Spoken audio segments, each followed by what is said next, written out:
Sekian waktu lamanya filosofi yang menyatakan bahwa hidup itu seperti roda telah menjadi dasar keyakinan dari banyak orang percaya, sehingga rasa lelah, frustasi, kecewa, dan berbeban berat telah dianggap hal yang wajar untuk dialami. Jika itu yang menjadi dasar keyakinan, maka dampak hidup seperti apa yang akan dihasilkan? Tidak heran jika akhirnya kehidupan orang percaya hanya berputar-putar pada permasalahan akibat ketidakakuratannya sendiri. Bukankah Tuhan telah menetapkan kehidupan orang percaya terus naik dan tidak pernah turun, bahkan menjadi saksi dari kedahsyatan dan kebesaran Tuhan? Saat Roh Kudus tercurah, maka keberadaan kita akan menjadi senjata kebenaran untuk menghancurkan segala pekerjaan iblis di atas bumi ini. Bagaimana wujud konkret dari cara Tuhan melatih diri kita yang merupakan makhluk roh, dan bagaimana cara kita bekerja sama dengan Roh Kudus untuk dibangun menjadi alat di tangannya? Mari temukan jawabannya di ruang Tyrannus, the room of revivalists and reformers.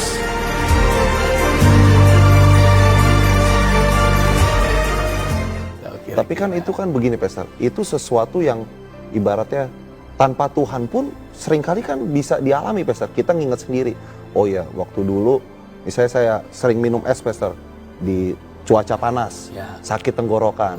Pasti kan selanjutnya kedua kalinya akan ingat, oh jangan sampai begini lagi, begitu. Nah, beda ini bagaimana, Pastor? Mengetahui suara Tuhan dan sesuatu yang alami saja begitu. Kembali, tujuan dari Tuhan berfirman adalah menuntun kita dalam kebenaran, membawa kita melakukan hal yang benar.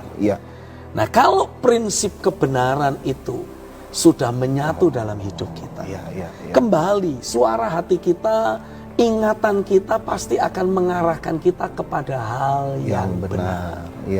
Dengan sendirinya. Contoh misalkan, dari sejak kecil kita ini sudah dididik, diarahkan. Kalau kita habis makan permen, bungkusnya jangan dibuang sembarangan, masukkan ke tempat sampah. Habis makan apa, sisanya jangan dibiarkan berserakan, buang di tempat sampah.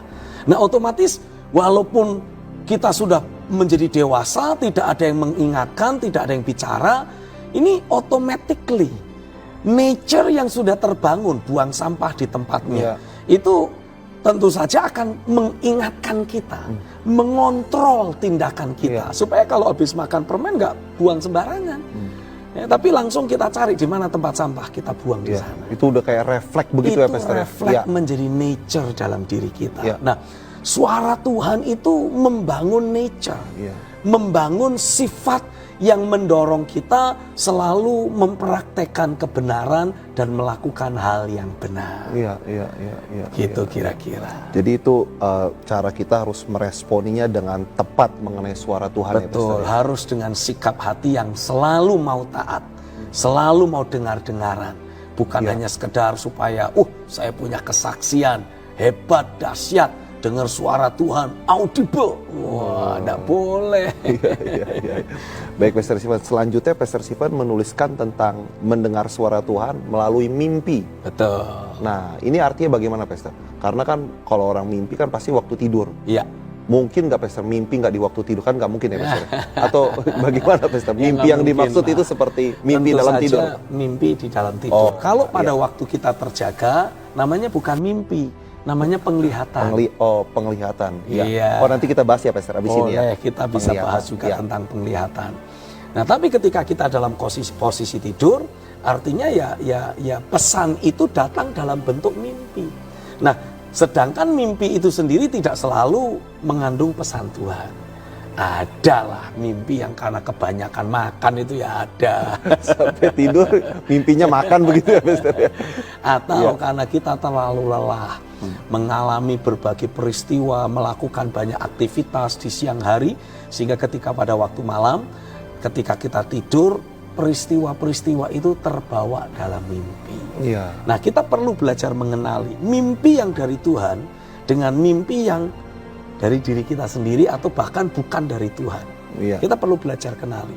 Nah, bagaimana cara mengenalinya? Biasanya pada waktu kita terjaga dari tidur, kita akan bisa merasakan dalam batin kita seperti ada sebuah message yang menggores kuat.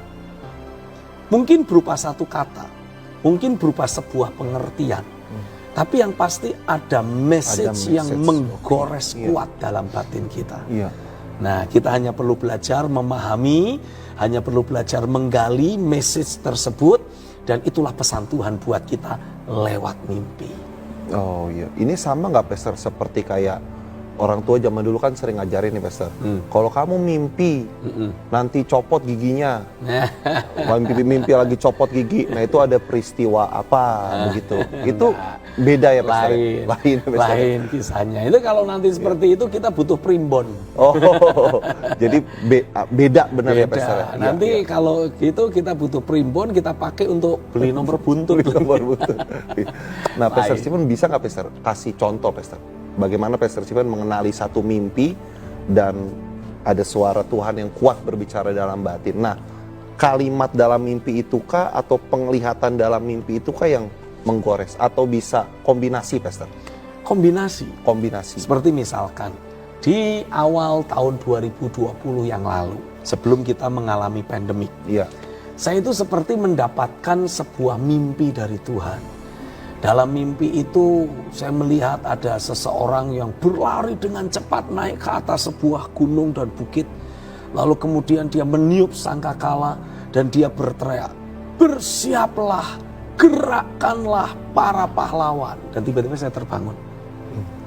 Dan itu menjadi message yang saya sampaikan di beberapa kali ibadah sebelum akhirnya pada bulan Maret 2020 untuk pertama kalinya Bapak Presiden waktu itu bersama dengan Menteri Kesehatan mengumumkan di Indonesia mulai ada pasien COVID-19. Oh, pasien pertama. Pertama. Dan setelah itu dalam hitungan hanya beberapa waktu sudah langsung diterapkan pembatasan sosial. Iya. Dan ya terus berlanjut sampai sekarang. Iya. Di waktu itulah orang sudah tidak bisa lagi ke gereja atau dibatasi aktivitas gereja ini. Tapi lewat mimpi yang saya terima, Tuhan memberikan sebuah message. Ayo gerakkan semua jemaat yang ada menjadi para pahlawan. Maksudnya apa? Di saat orang tidak boleh lagi atau tidak bisa lagi ke gereja, jemaat harus mulai diaktifasi, difungsikan untuk jadi gereja. Nah, di saat itulah saya memobilisasi jemaat. Ayo hubungi orang-orang yang terhubung dalam kontakmu. Teguhkan mereka, kuatkan hati mereka, jangan biarkan mereka ketakutan. Karena pada waktu itu kepanikan mulai melanda seluruh Indonesia. Sangat itu Pastor. Sangat. Banyak orang panik. Nah, jadi saya mulai dorong, ayo jemaat, sehingga sebagai akibatnya kita mendapati bagaimana jemaat betul-betul berfungsi menjadi gereja Tuhan, menghadirkan damai sejahtera, menghadirkan suara Tuhan bagi banyak orang yang sedang ketakutan pada waktu itu. Jadi mimpinya jelas, arahannya juga jelas. Betul. Ada nggak Pastor yang mimpi tuh kayak, kan kita kadang ngerasa bangun tuh kayaknya mimpi sesuatu gitu Pastor. Iya.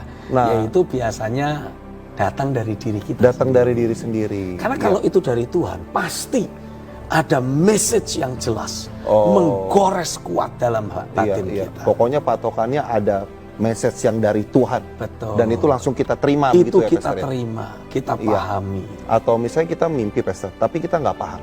Terus kita cerita ke orang. Bisa karena, itu juga ya Pastor. Karena seringkali pesan Tuhan yang ada di dalam mimpi tersebut, biasanya itu Tuhan berikan dalam bentuk simbol-simbol tertentu.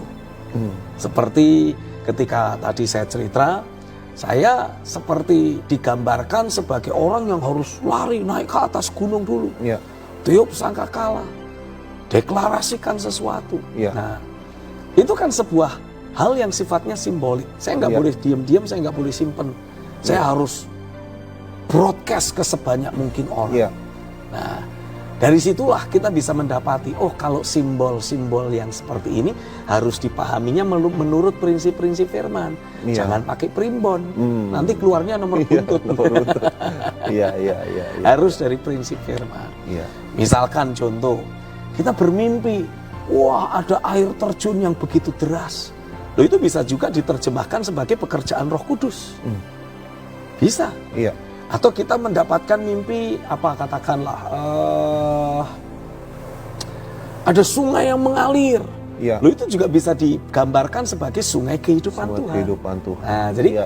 apapun mimpi yang kita dapat, kalau itu berupa simbol-simbol tertentu, harus diterjemahkan dengan prinsip firman. Iya, nggak boleh keluar konteks begitu Nggak ya, boleh Pastor? di luar konteks. Iya. Kadangkala ada orang yang mendapatkan mimpi sifatnya simbolik, tapi nggak ditulis di dalam prinsip Alkitab. Contohnya, Nah, itu gimana, Pastor? butuh roh pewahyuan, roh kudus yang membukakan pemahaman kita. Contoh misalkan, pada waktu Yusuf di penjara, ada juru roti, ada juru minuman raja. Wah, iya. Mereka sama-sama bermimpi. Iya.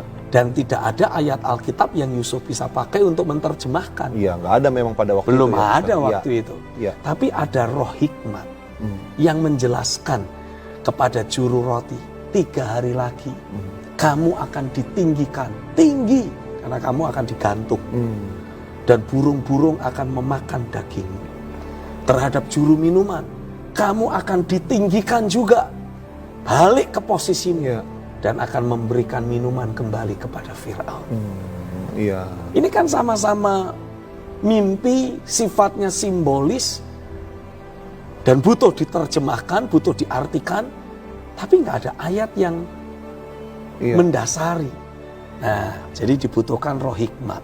Iya. Tapi apapun yang menjadi hasil penafsiran mimpi tersebut harus diuji.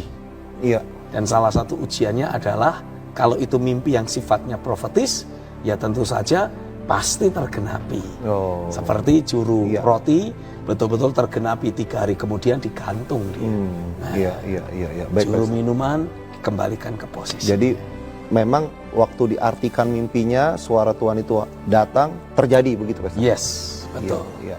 Baik, Pastor. Ini terakhir, Pastor. Ya. Penglihatan. Nah, Nah, ini, Pastor. Gimana, Pastor?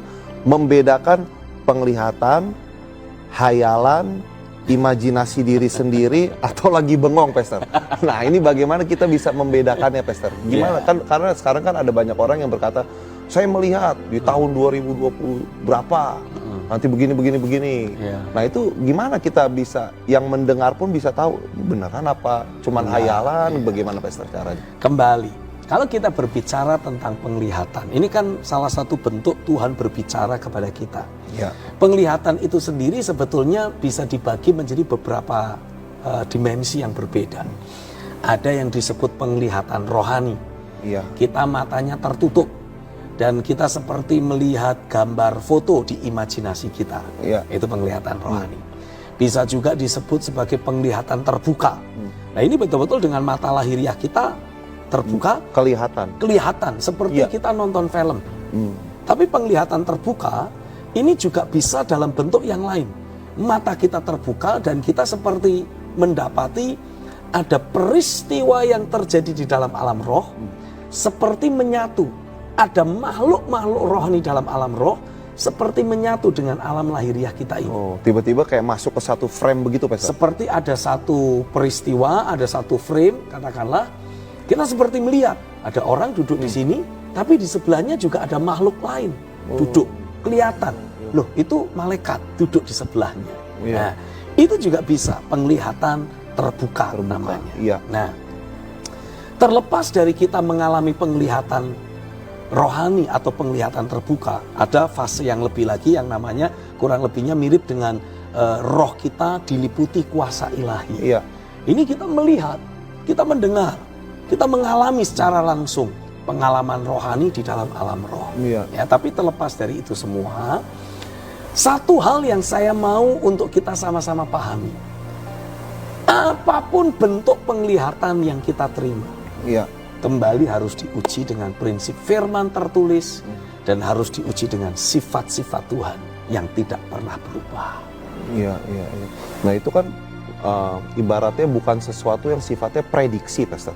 Ya, Ada kan yang penglihatan sifatnya prediksi. prediksi. Nah, Makanya itu harus diuji. tetap dengan harus prinsip diuji firman. gitu, Iya. Kita mungkin menyatakan tahun 2023 besok kita akan alami ada gempa bumi yang menenggelamkan kota Jakarta. Contohnya seperti Iya. itu. Kita coba cek dari prinsip firman, ini kayaknya nggak ada sangkut pautnya dengan prediksi atau nubuatan yang ada. Yang kita bisa lakukan apa?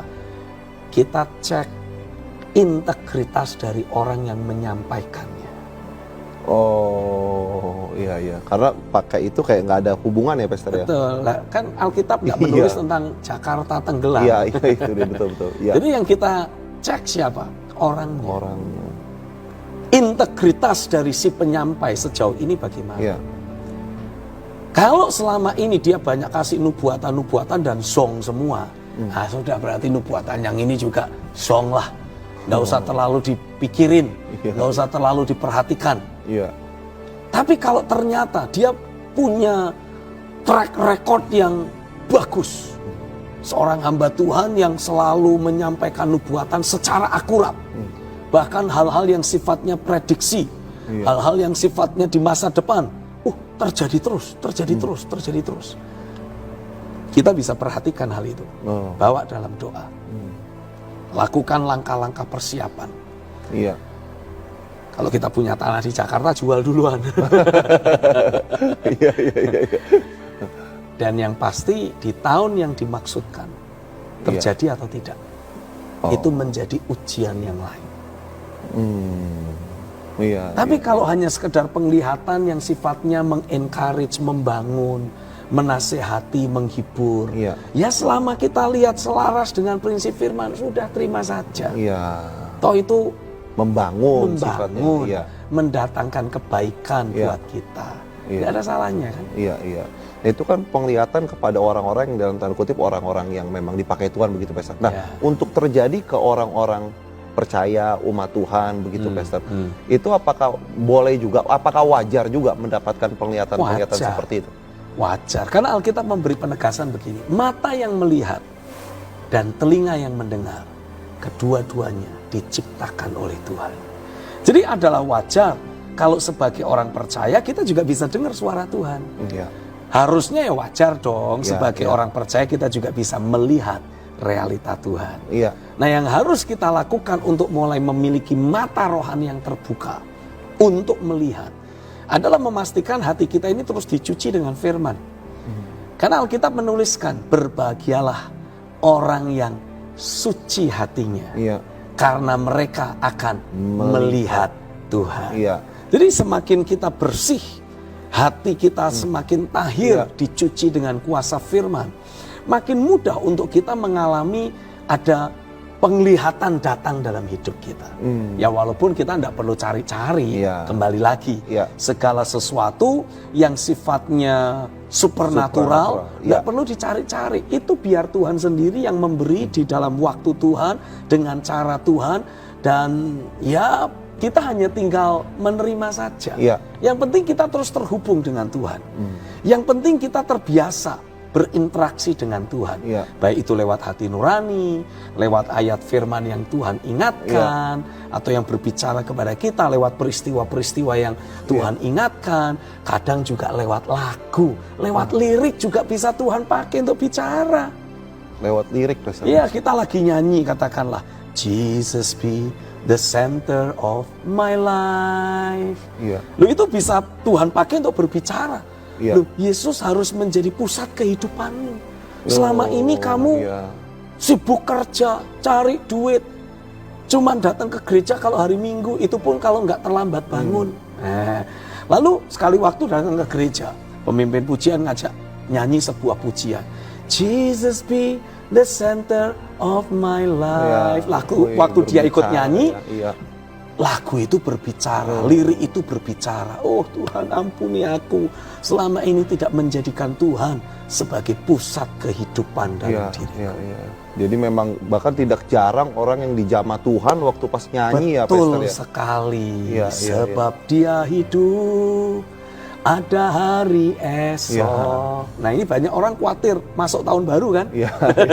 Menguatkan sekali lagu itu. Itu lagu itu berbicara. Sebab dia hidup, ku tak gentar, karena ku tahu dia pegang hari esok. Jadi tahun depan itu sudah ada di tangan Tuhan. jangan takut. Tahun depan Amin. sudah ada Yes. dalam tangan Tuhan, dan Tuhan terus mengendalikan, Amin. Tuhan terus mengontrol, menguasai segala sesuatu, bahkan peristiwa-peristiwa yang akan terjadi di tahun depan. Hari ini sebagai hamba Tuhan, aku deklarasikan suara rohnya. Dan suara rohnya berkata, jangan takut, aku adalah yang awal dan yang akhir dan yang hidup. Kalau dia sudah memulai perjalanan rohani dalam hidupmu, dia juga akan terus menjagai Amin, engkau, amin. menguatkan engkau, memampukan engkau mencapai garis akhir dengan penuh kemuliaan. Dan jangan takut dengan kabar-kabar burung, dengan berbagai macam berita buruk yang dihembuskan oleh banyak orang, yang menyatakan tahun depan akan menjadi tahun yang buruk, tahun yang penuh dengan berbagai kegoncangan dan sebagainya. Karena segoncang apapun, kegoncangan yang ada tidak akan pernah bisa menggoncangkan hidupmu. Dan kalaupun saudara mendapati ada bayang-bayang maut yang terus menghantuimu, terus mengganggu hidupmu, dengan tegas Yesus berkata, lihat, aku telah mati, tapi aku hidup kembali untuk selama-lamanya. Amin. Maut tidak berkuasa dalam hidupku, kata Tuhan. Dan maut juga tidak akan berkuasa dalam hidupmu. Karena di tanganku, kata Tuhan, ada segala kunci maut dan kerajaan maut. Hari ini aku deklarasikan, roh yang berkemenangan, roh yang penuh iman, terimpartasi masuk bekerja kuat dalam hidupmu. Dan engkau memasuki tahun yang baru dengan penuh kekuatan di dalam Tuhan. Engkau menaklukkan segala pekerjaan musuh. Engkau menghancurkan segala aktivitas maut. Dan maut betul-betul ditelan dalam kemenangan. Di dalam nama Yesus, yang percaya katakan amin. Haleluya. Haleluya. Dahsyat Pastor Stephen, terima kasih untuk kehadirannya di Ruang Tiranus. Saya Amin. yakin apa yang Pastor Stephen sampaikan mengenai mendengarkan suara Tuhan, Yes. itu memperlengkapi kehidupan umat Amin. Tuhan. Terima kasih banyak Pastor.